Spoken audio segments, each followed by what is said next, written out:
നമസ്കാരം. ഞാൻ സുമംഗല. വോയിസ് ആർട്ടിസ്റ്റാണ്. ഏകദേശം 15ലേറെ വർഷങ്ങളായി ഈ രംഗത്ത് എൻ്റെ ചുവടുറപ്പിച്ചിട്ട്. ഇതിലേക്ക് വരാൻ ഉള്ള ഒരു വഴിത്തിരിവായത്, ഞാൻ ഇതിനു മുമ്പ് ഒരു അഡ്വർടൈസിങ് ഏജൻസിയിൽ പ്രോഗ്രാം കോർഡിനേറ്ററായിട്ട് ജോലി ചെയ്യായിരുന്നു. അപ്പം അവിടുത്തെ എൻ്റെ ജോലി എന്ന് പറയുന്നത് വോയിസ് ആർട്ടിസ്റ്റുകളെയും കൂടി ഇൻവോൾവ് ചെയ്യിക്കുക, അവരെ സമയത്ത് വിളിച്ച് അവരുടെ വോയിസ് പരസ്യങ്ങൾക്ക് വേണ്ടി റെക്കോർഡ് ചെയ്യുക എന്നൊക്കെ ഉള്ളതായിരുന്നു. അപ്പോൾ ആസ് എ കോർഡിനേറ്റർ ഞാൻ പല ഡബ്ബിംഗ് ആർട്ടിസ്റ്റുകളെയും വിളിച്ച് നമ്മുടെ പരസ്യങ്ങളൊക്കെ ചെയ്യിക്കാറുണ്ടായിരുന്നു. ഭാഗ്യവശാൽ എന്നാണ് ഞാൻ പറയുന്നത്, അന്നത് നിർഭാഗ്യവശാലായിരുന്നു.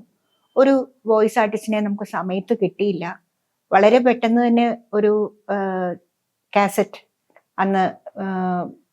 അന്ന് കാസറ്റാണല്ലോ, കാസറ്റ് നമുക്ക് റേഡിയോ സ്റ്റേഷനിൽ എത്തിക്കേണ്ടതുണ്ടായിരുന്നു. ഒന്നും ആലോചിച്ചില്ല, ഞാൻ തന്നെ ആ പരസ്യം ഒന്ന് പറഞ്ഞു. അതാണ് എൻ്റെ ജീവിതത്തിലൊരു വഴിത്തിരിവായത്. ആ പരസ്യം കേട്ട എൻ്റെ MDയും പിന്നെ ആ പരസ്യം വന്നു കഴിഞ്ഞപ്പോൾ മറ്റുള്ള സുഹൃത്തുക്കളൊക്കെ പറഞ്ഞു, നിങ്ങൾക്ക് ഈ ഫീൽഡിൽ ഒരു ഭാവിയുണ്ട്, അത്യാവശ്യം ഡബ്ബിംഗ് ഒക്കെ നോക്കിക്കോളൂ. ലിപ്സിങ്ക് ചെയ്യണം എന്നുള്ളൊരു ബുദ്ധിമുട്ട് മാത്രമായിരുന്നു അന്നുണ്ടായിരുന്നത്.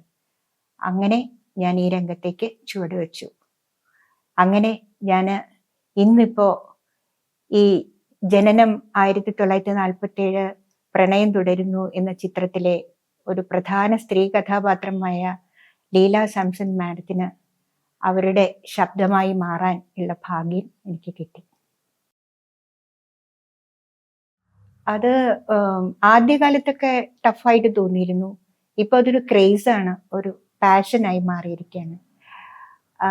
ആദ്യകാലത്ത് ഈ പറഞ്ഞ മാതിരി കഥാപാത്രത്തിന്റെ ആകാരത്തിന് പറ്റിയ ശബ്ദം അല്ലെങ്കിൽ നമ്മൾ റിജക്റ്റ് ചെയ്യപ്പെടും. അവരുടെ അപ്പിയറൻസിന് പറ്റിയ ഒരു ശബ്ദമായിരിക്കണം. അതുകൂടാതെ അവരുടെ ഫീലിംഗ് അതിനേക്കാളും പ്ലസ് ആയിട്ട് നമ്മുടെ ശബ്ദത്തിലൂടെ പുറത്തു വരണം. അത് വരുത്താൻ കുറച്ച് ആദ്യകാലത്തിൽ എക്സ്പീരിയൻസ് ഇല്ലാത്തതിൻ്റെ പേരിൽ കുറച്ച് ബുദ്ധിമുട്ടായിരുന്നു. 3-4 ടേക്കൊക്കെ പോകുന്ന സാധാരണമായിരുന്നു. പിന്നീട് വീട്ടിൽ തന്നെ ഈ പല സിനിമകളും മ്യൂട്ട് ചെയ്തിട്ട് അതിൽ ഡബ് ചെയ്തിരിക്കുന്നതൊക്കെ കേട്ട് മനസ്സിലാക്കി നമ്മൾ തന്നെ ഇതിനോടുള്ളൊരു താല്പര്യം കൊണ്ട് ആ ലിപ്സിങ്ക് പിടിച്ച് ചെയ്തൊക്കെ നോക്കിയിട്ടുണ്ട് ഞാൻ. പിന്നീട് എനിക്ക് കിട്ടിയ കഥാപാത്രങ്ങളായിട്ടൊക്കെ വളരെ വേഗം പൊരുത്തപ്പെട്ടു പോകാൻ എനിക്കിത് സഹായമായി. കൂടാതെ പല സൗണ്ട് എഞ്ചിനീയേഴ്സും പോസ്റ്റ് പ്രൊഡക്ഷനിൽ ചാർജ് ഉള്ള ആൾക്കാരും ഒക്കെ എന്നെ ഒത്തിരി സഹായിച്ചിട്ടുമുണ്ട്. തീർച്ചയായിട്ടും കുറച്ചൊക്കെ ഈ തമിഴ് കലർന്ന അല്ലെങ്കിൽ തമിഴ് മിക്സായി പോകുന്ന മലയാളമാണ് അവർ പൈലറ്റില്, അത് നാച്ചുറലാണ്. അവർ അഭിനയത്തിൽ കൂടുതൽ ശ്രദ്ധിക്കുമ്പോൾ മലയാളം ഉച്ചാരണം അത്രയ്ക്ക് ശ്രദ്ധിക്കാൻ പറ്റിയെന്ന് വരില്ല. ഭാവങ്ങൾക്കായിരിക്കുമല്ലോ പ്രാധാന്യം വരിക. അപ്പോൾ ചില മലയാളം വാക്കുകൾ ഉച്ചരിക്കാനും ഒക്കെ ബുദ്ധിമുട്ട് വരുമ്പോൾ നമുക്കത് കൃത്യമായിട്ട് കൺവേ ചെയ്യപ്പെടണം. അതുകൊണ്ട് ആ സ്ക്രിപ്റ്റ് നല്ല രീതിയിൽ പ്രസന്റ് ചെയ്യാനായിട്ട് കുറച്ച് ബുദ്ധിമുട്ടേണ്ടി വന്നിട്ടുണ്ട്. പക്ഷെ അവിടെയും എനിക്കൊരു പ്ലസ് പോയിന്റ് ആയിട്ടുള്ളത് ഒരുപാട് സഹപ്രവർത്തകരുടെ സഹകരണമാണ്. പലതവണ നമ്മളിത് പറഞ്ഞ് കേട്ടു നോക്കിയിട്ട് പല കറക്ഷനും ചെയ്തിട്ടൊക്കെയാണ് ഏകദേശം ഒരു 4 ദിവസം എടുത്തു അവരുടെ കഥാപാത്രമായി മാറാൻ. ഓരോ വാക്കും അത് തനതായിട്ട് പഠിച്ച് മനസ്സിലാക്കി ചെയ്യാനൊക്കെ ഒരു 4 ദിവസം എനിക്ക് വേണ്ടി വന്നു എന്നുള്ളതാണ്. സമ്മിശ്ര വികാരമാണ്. ഒന്ന്, ആദ്യം കേട്ടപ്പോൾ എനിക്ക് തോന്നിയിരുന്നത് കുറച്ച് ലെങ്തി ആയിട്ടുള്ള പേരാണ്, ആൾക്കാരുടെ മനസ്സിൽ ഇത് പതിയോ എന്നൊക്കെ ആദ്യം ഞാൻ ചിന്തിച്ചിരുന്നു. പക്ഷേ 1947 നമ്മുടെ ഭാരതത്തിൽ എല്ലാവർക്കും അറിയപ്പെടുന്ന ഒരാണ്ടാണ്. പിന്നെ ഇത്രയും ഒരു പഴയ ആൾ അല്ലെങ്കിൽ പഴയ കാലത്തെ ഒരു പ്രണയത്തെ ഇവിടെ വരെ കൊണ്ടെത്തിച്ച് ഒരു പ്രായമായ ഘട്ടത്തിലും ഇമ്പമുള്ള പ്രണയം, മനസ്സിൽ തങ്ങി നിൽക്കുന്ന ഒരു പ്രണയം നമുക്ക് മുമ്പിൽ അവതരിപ്പിക്കപ്പെടുന്നു എന്ന് ആലോചിക്കുമ്പോൾ വളരെ നല്ല അനുയോജ്യമായ ഒരു ടൈറ്റിലായിട്ട് തോന്നി. പിന്നീട് പ്രധാനമായിട്ടുള്ളത് എൻ്റെ ഒരു പ്രണയ വിവാഹമായിരുന്നു എന്നുള്ളതാണ്.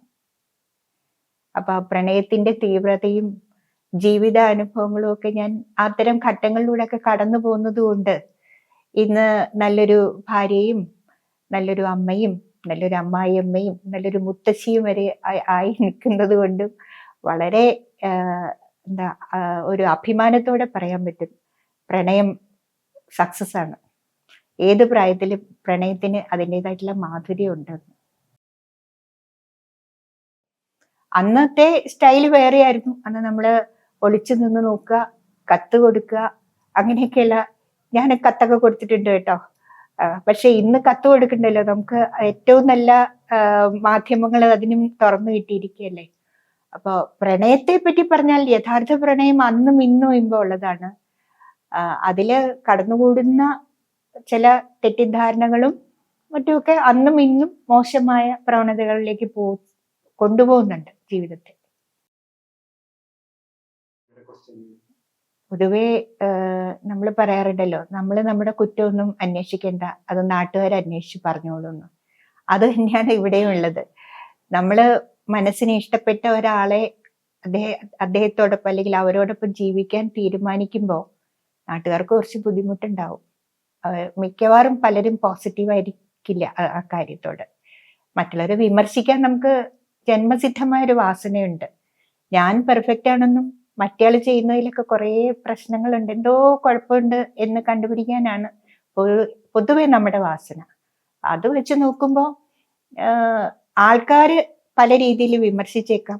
പക്ഷെ അവിടെയും ഞാൻ നേരത്തെ പറഞ്ഞ കാര്യം തന്നെ, യഥാർത്ഥ പ്രണയം ഉള്ളിലുള്ളവർക്ക് ഇതൊന്നും ചിന്തിക്കേണ്ട കാര്യമില്ല.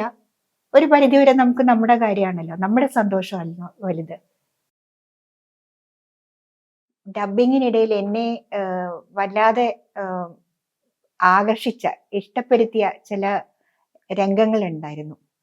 അതിലെ ജയരാജ് ചേട്ടൻ ചെയ്ത ശിവൻ എന്ന കഥാപാത്രവും ഗൗരി ടീച്ചർ, ലീല സാംസൺ മാഡം ചെയ്ത ഗൗരി ടീച്ചർ എന്ന കഥാപാത്രവും തമ്മിലുള്ള ചില സന്ദർഭങ്ങളിലെ സംസാരങ്ങൾ, അവർ തമ്മിലുള്ള ആ പ്രണയത്തിന്റെ തീവ്രത കാണിക്കുന്ന ആ ചില സന്ദർഭങ്ങൾ എനിക്ക് ചില സമയത്തൊരു മനസ്സിലൊരു പുഞ്ചിരിയും വരാൻ കാരണമായി, ചില സമയത്ത് വല്ലാത്തൊരു ഇമോഷനും കാരണമായ ചില രംഗങ്ങൾ അതിനകത്ത് ഉണ്ടായിട്ടുണ്ട്.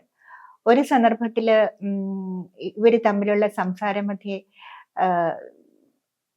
ഗൗരി ടീച്ചർ എന്ന കഥാപാത്രം പറയുന്നുണ്ട്, ഞാൻ മരിച്ചു കഴിഞ്ഞാൽ എന്നെ രവി സാർ എന്ന് പറയുന്നത് ഇവരുടെ ഭർത്താവാണ്, അദ്ദേഹത്തെ ദഹിപ്പിച്ച സ്ഥലത്ത് തന്നെ എന്നെയും ദഹിപ്പിക്കണമെന്നാണ് എൻ്റെ ആഗ്രഹം എന്ന് പറയുന്നത്.